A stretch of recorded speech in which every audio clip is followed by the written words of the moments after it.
Depuis maintenant un siècle, les coopératives, les mutuelles, les organisations à but non lucratif, enfin tout ce qui compose l'économie sociale et solidaire, occupent une place de choix dans l'économie du Québec et jouent un rôle important dans de nombreux secteurs: les assurances, l'habitation, l'alimentation, les soins de santé, la culture.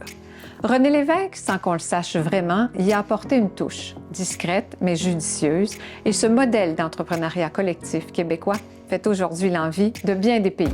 Il y avait confiance en nous, il y avait confiance dans la créativité des Québécois, dans l'intelligence de nos ingénieurs, il y avait simplement confiance en son peuple, puis ça a donné de grandes choses. Le Diamant, l'une des principales salles de spectacle de Québec, lieu de diffusion culturelle originale et unique, est un exemple d'entrepreneuriat collectif, tout comme Jurypop, dont le mandat est d'offrir à tous l'accès à la justice.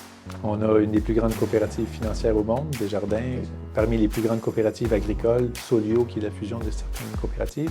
Mais il y en a aussi dans tous les domaines. On a, par exemple, la Société des arts technologiques, qui est une référence mondiale en créativité numérique, qui est un OBNL. On a la Société de développement Angus, qui a revitalisé un quartier entier de Montréal, basé sur l'entrepreneuriat collectif. Donc, dans tous les domaines, il y a des fleurons qui sont vraiment des exemples dans leur domaine. Et en fait, l'entrepreneuriat collectif ou l'économie sociale, ce n'est pas un secteur de l'économie, c'est un mode de développement qui s'applique à tous les secteurs de l'économie. C'est une façon différente de faire de l'économie, une réponse collective aux défis communs. Ces entreprises, qui ont toutes des activités commerciales, cherchent à concilier solidarité, performance économique et utilité sociale. C'est une force grandement méconnue au Québec. Et l'entrepreneuriat collectif, globalement au Québec, c'est 50 milliards de chiffre d'affaires, donc c'est plus grand que des secteurs comme l'aéronautique ou la construction ou même le secteur minier. Et c'est plus de 11 000 entreprises qui regroupent plus de 200 000 travailleurs, donc c'est vraiment un géant dans notre économie. Pour bien des gens, l'économie sociale, c'est les sous populaires, mais c'est pas ça du tout. C'est vraiment des business en bonne et due forme qui doivent avoir plus de revenus que de dépenses, sinon ils vont fermer.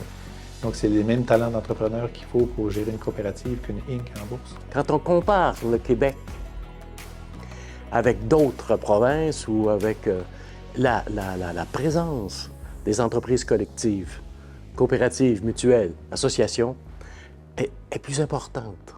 Et ça fait partie de ce qui caractérise le Québec. Dès 1971, les syndicats s'activent et créent la Caisse d'économie solidaire, devenue aujourd'hui la principale coopérative financière québécoise. Cette caisse répondait alors à un besoin criant. Le constat, c'était que les organisations, les entreprises collectives, coopératives, associations, n'arrivaient pas à trouver des services bancaires, des institutions financières qui comprenaient leurs différences et leurs distinctions. Le Québec a fait figure de proue dans ce domaine-là et c'est en droite ligne avec les valeurs de M. Lévesque.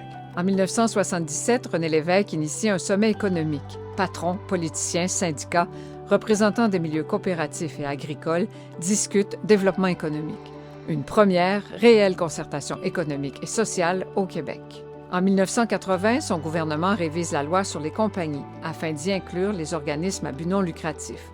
À différents moments, il modifiera aussi la loi sur les associations coopératives et plus tard, en 2013, le gouvernement Marois adoptera la loi sur l'économie sociale. Et c'est une loi qu'on ne retrouve pas dans plusieurs pays dans le monde, dans beaucoup de pays dans le monde. Il y a des délégations de peu partout dans le monde qui viennent au Québec voir comment on a réussi à développer un secteur de l'entrepreneuriat collectif aussi vibrant et aussi fort parce que ça rend l'économie plus solide. Et donc, ça traverse mieux les crises. En avril 2023, 10 ans tout juste après l'entrée en vigueur de cette loi, l'Assemblée générale des Nations unies adoptait à son tour une résolution reconnaissant l'économie sociale et solidaire comme modèle de développement économique, social, durable.